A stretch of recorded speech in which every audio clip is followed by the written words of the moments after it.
రాజకీయాలు వేడెక్కాయి. కృష్ణా జలాలు, మేడిగడ్డ బ్యారేజ్ కుంగడం వంటి అంశాలు కాంగ్రెస్ బీఆర్ఎస్ మధ్య మంటలు రేపుతున్నాయి.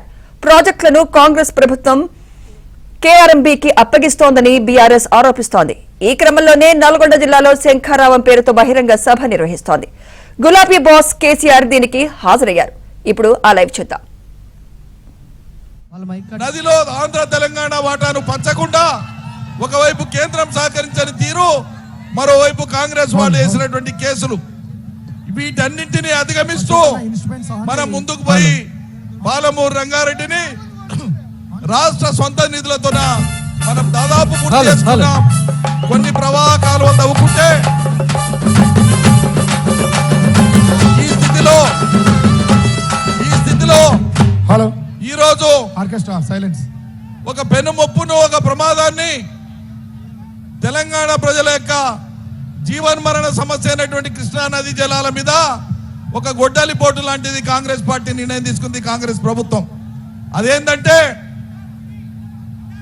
నీటి వాటా తేలే వరకు మన అజమాయిషిలో ఉండే నాగార్జున సాగర్, ఆంధ్ర అజమాయిషిలో ఉండే శ్రీశైలం పర్మనెంట్ గా నీటి వాటా తేలే వరకు ఇది కొనసాగాలని చెప్తా ఉంటే కేసీఆర్ 9 ఏళ్లు దాన్ని కాపాడుతా వస్తుంటే ఈరోజు కాంగ్రెస్ పార్టీ, కాంగ్రెస్ ప్రభుత్వం పోయిన మొన్న జనవరిలో 17వ తేదీ నాడు కేంద్రంలో జరిగినటువంటి మీటింగ్ లో ఆంధ్ర తెలంగాణ రెండు పార్టీలు ఒప్పుకొని వచ్చినాయి.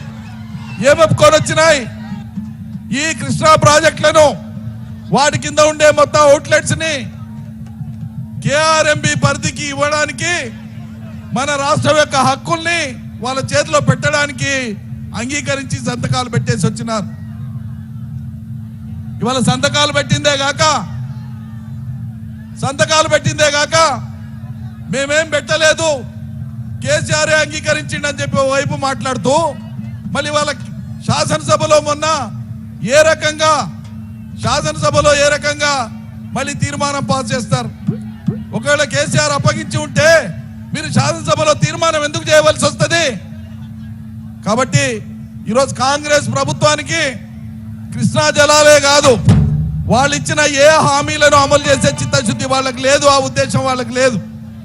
దురదృష్టం ఏంటంటే ఒకనాడు మన నీళ్లను, మన రాష్ట్రాన్ని ఆంధ్ర ప్రాంతానికి అప్పచెప్పినారు, ఆంధ్రలో కలిపేసినారు.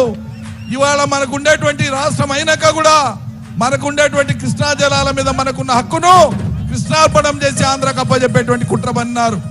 దీన్ని బహిరంగపరిచి తేటతెల్లం చేసి ప్రజల్లోకి తీసుకుపోవడం కోసమే మరోసారి జల ఉద్యమానికి శ్రీకారం చుట్టడానికే ఇవాళ నల్లగొండ వేదికగా ఈ శంఖారావాన్ని మోగించడానికి కేసీఆర్ గారు మరోసారి మీ ముందుకు వస్తున్నారు. పెద్ద ఎత్తున మీరందరూ కూడా స్వాగతించి సభను దిగ్విజయం చేయవలసిందిగా ప్రార్థిస్తున్నారు.